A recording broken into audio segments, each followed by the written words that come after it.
गांधी हाय हाय, राहुल गांधी अनुसूचित जाति का हक मारना बंद करो, राहुल गांधी अनुसूचित जाति का हक मारना बंद करो, अनुसूचित जाति मोर्चा जिंदाबाद, अनुसूचित जाति मोर्चा जिंदाबाद। केंद्र में आपकी सरकार है, बिहार में भी आपकी सरकार है, इतनी बड़ी पार्टी है बीजेपी, और बीजेपी के कार्यकर्ता को ही आज धरना पर बैठना पड़ गया, तो आम जनता की क्या होगा? आदरणीय प्रधानमंत्री जी पूरे वर्ल्ड में नंबर 1 पे गिने जाते हैं, तो ये कहीं न कहीं हमारे विरोधियों को, कांग्रेसियों को वो खटकता है।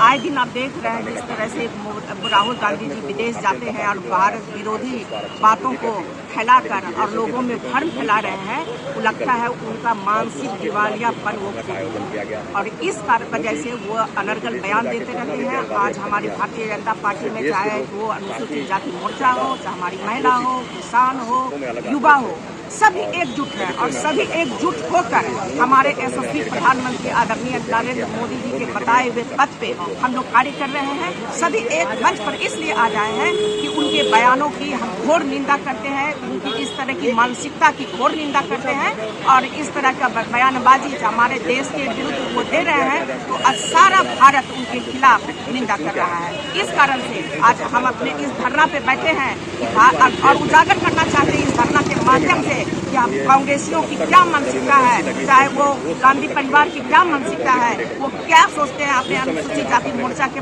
विषय में, उनके प्रगति के विषय में, किस तरह से उनके प्रगति को, उनकी उन्नति को वो रोकना चाहते हैं। इसलिए आज इतने बड़े धरना और प्रदर्शन के लिए हम लोग बैठे हुए हैं, ताकि देश की जनता और विदेश की जनता भी इस माध्यम से जाने कि राहुल गांधी क्या कर रहे हैं और हमारे यशस्वी प्रधानमंत्री मोदी जी ने क्या किया है हमारे अनुसूचित जाति भाइयों के लिए, हमारे भीम भाइयों के लिए। धरना जो है राहुल गांधी जी जो विदेशों में जाने के बाद जितनी भी नीतियां हम लोग को यहाँ हिंदुस्तान में बताते हैं, उसके जस्ट उलट वो विदेश में जाने के बाद बयानबाजी करते हैं। जिस तरह से उन्होंने सिखों के ऊपर जो हमला किया, उसी तरीके से SC/ST आरक्षण के बारे में भी उन्होंने कहा।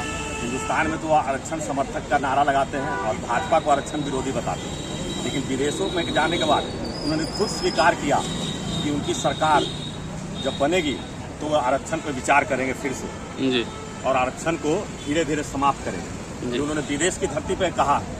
और भारत में वो भारतीय जनता पार्टी पर आरोप लगाते हैं कि ये भाजपा आरक्षण विरोधी है, जबकि कहीं से भी हमारी सरकार 11 साल आज हमारी सरकार की होने जा रही है, कहीं से भी आरक्षण के बारे में एक चिंता भर भी आरक्षण को डिस्टर्ब करने की कोशिश हमारी तरफ से कभी भी नहीं हुई। हम आरक्षण के पूर्ण समर्थक हैं, लेकिन विदेशों में जो राहुल गांधी जी का बयान आया है, ये एक तरह से उनकी स्वीकार उन्होंने किया है कि उनके दिल में क्या है।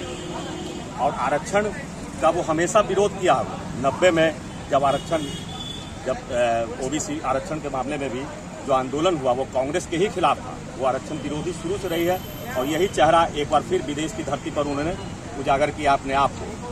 तो इस तरह ये उन्हीं के खिलाफ ये महाधरना का आयोजन किया गया है भारतीय जनता पार्टी मुख्यालय पर, और हमारे सारे SC/ST बंधु और भारतीय जनता पार्टी के तमाम कार्यकर्तागण इस धरना में उपस्थित हैं। वो जितने भी आरोप लगाते हैं जो उनके दिल में चल रहा है, वही आरोप जो है जो उनके मन में है, वो आरोप वो भारतीय जनता पार्टी पर लगाते हैं। संविधान आज तक आज़ादी के बाद एक ही बार खतरे में आया था, इमरजेंसी के समय।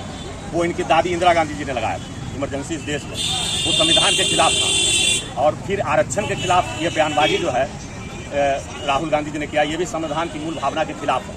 तो हर वो चीज़ जो भारतीय जनता पार्टी को हर आरोप लगाते हैं, वो खुद उसी के उनके दिल में यही सब पल रहा है, लेकिन वो भावना वो भारतीय जनता पार्टी पर वो व्यक्त करते हैं। तो हम आरक्षण के पूर्ण समर्थक हैं, और जो उन्होंने विदेश की धरती पर कहा है, जो उनके दिल की बात है, इसको सीरियस लेने के लिए आदमी को सीरियस लेना चाहिए कि उनके मन में क्या चल रहा है। और मैं तो उनके तमाम गठबंधन के दलों को कहना चाहता हूँ जो उनको समर्थन करके उनको प्रधानमंत्री बनाने का सपना देखते हैं, और सब आरक्षण के समर्थक लोग हैं, लेकिन ये राहुल गांधी के बयान पर अभी तक उन्होंने अपना मुंह नहीं खोला। तो मैं उनसे भी अपेक्षा रखता हूँ कि वो इस पर क्या बोल रहे हैं। मैं इंतजार कर रहा हूँ, क्योंकि हर छोटी छोटी बातों पर लंबी बयानबाजी करने वाले तमाम नेता चुप्पी साधे लोग। तो महादलों को मैं कहना चाहता हूँ कि आरक्षण पर जो राहुल गांधी के विचार है, उनको आप अपनी भावना को प्रकट करें मीडिया के माध्यम से। एक तो कि सुप्रीम कोर्ट हम लोगों को बराबर तंग कर रही है, ओकरा में भी आरक्षण में वर्गीकरण करना चाहता है। और माननीय राहुल गांधी जी संवैधानिक पद पर बैठे हुए हैं, लोकसभा के माननीय विपक्ष के नेता हैं, जब जब विदेश में जाते हैं अपनी हृदय के भावना को उभार करके उन्होंने कहा है कि मैं आरक्षण को समाप्त कर दूँगा।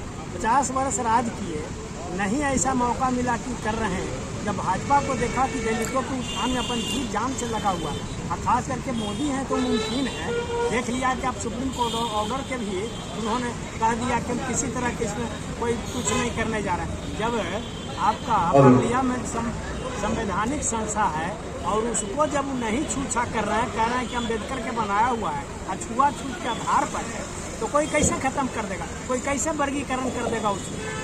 4 जात के छोड़ करके पासवान, धोबी और पासी और चमार, ये सबको 4 को छांट के बाकी को उत्थान के लिए जो बोल रहे हैं, पहले अपना गिरबान में झांके कि अपन बाल बच्चा को इतना डेवलप हो गए केंद्रीय मिनिस्टर लोग, और वो छोड़ नहीं रहे हैं, बयान दे रहे हैं। इसलिए राहुल गांधी की भावना फेंका गया। जब जब विदेश जाते हैं, संस्कार तो उनका है नहीं, उनकी इच्छा है कि हम सत्ता में अगर आवें तो आरक्षण को समाप्त कर दें। लेकिन दलितों में ऐसा मानना है कि जब तक मोदी है ऐसा नहीं। ये अभी आप उदाहरण के लिए देख लिया सुप्रीम कोर्ट का फुल बेंच का फैसला नहीं है, सुने कि नहीं हम किसी तरह का अमेंडमेंट नहीं करने जा रहे।